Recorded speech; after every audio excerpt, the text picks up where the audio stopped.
it was about that time when I first got signed that John and I actually met. We were introduced by this gal, Cindy Simmons, who was the Fender guitar gal. She was known as the Fender chick, and she was like the artist representative for them, and she knew me, and they had given me some guitars, and my band really helped us all out, and she knew John thought we would write well together, and he had just come out of this band that he was in at the time, Lone Star, and so she finally brings him to a show I was doing one night over at Douglas Corner.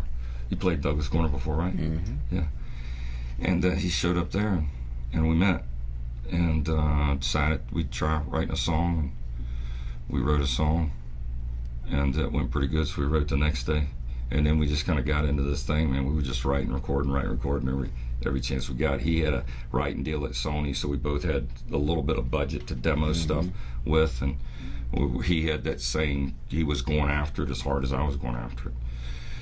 And so he actually ended up getting a song on my record that came out on Hollywood Records. He had a song on that. And then I wrote a lot of what ended up being his first solo record when he got signed back as a solo artist on Sony.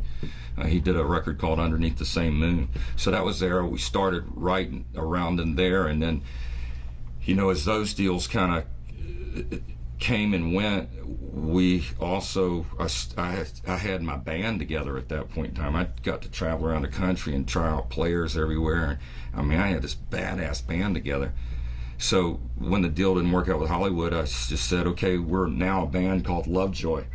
So we started Lovejoy, and I started playing like 12th and Porter and all the clubs here in town. We were touring regionally. We were packing places out, and had a local hit on a Lightning 100 called Disco Ball. And John and I actually wrote that song. Oh, really? We all want to free fall into the disco ball, standing together at the vortex of the center of the universe. We all want to free fall into the disco ball, standing together at the vortex of the center of the universe.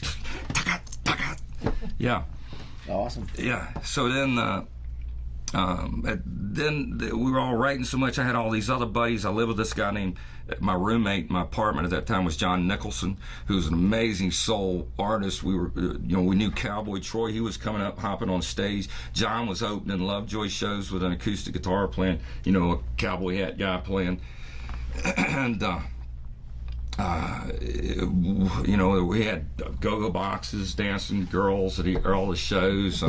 It was a full-on, fun-loving party. And yeah, and then in doing that, we realized that all these guys were getting together. There wasn't necessarily a club in town other than us doing that, where every act of every style was welcomed in the same place, or did they play those same clubs? So we wanted a place where we could play new songs every week.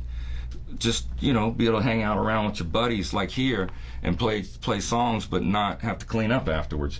So we asked them if we could use the room over top of what was the Pub of Love then, across from 12th and Porter. And so we started meeting up there every Tuesday night, and we called it the Music Mafia. And John Nicholson and I had been hanging out down in the Pub of Love one night back in the back of that, when we had those two chairs sitting across from each other. Man, we were just beat up by the business, and I said, there's just got to be some way to get our songs heard around here that needs to be like a music mafia. And we just all get together and help each other. Mm-hmm. And so we started doing that, and the first week is like a dozen people in the room, the second week is like 24, the third it was 48, the fifth was 96, and it kept getting bigger. They had to bust a back wall out, and then the people would be standing out in the streets. We just leave the windows open, or they were hanging off the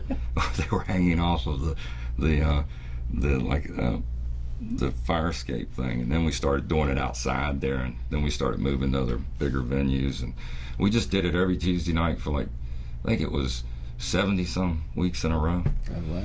And then, about halfway into that is when Paul Worley, we went up, people started seeing us, and then John and I got signed out of it, then we got Gretchen signed out of it, then the label says we can do a label, then we did a label and put John Nicholson, gave him a deal, Cowboy Troy gave him a deal, James Otto gave him a deal, Damien Horn gave him a deal. We had Rachel Keiss, who painted this, I mean, we signed everybody to publishing deal with Shannon Lawson. We signed every one of our friends to some sort of a deal that they could, by God, take it and do it. They could, you know. Mm-hmm.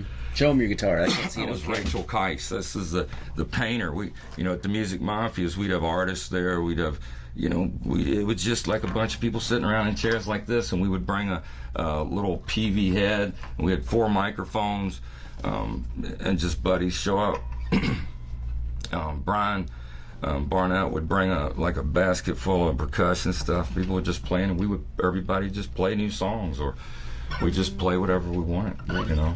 And it just absolutely, you don't realize it when it's happening necessarily, but that was just the most amazing time ever.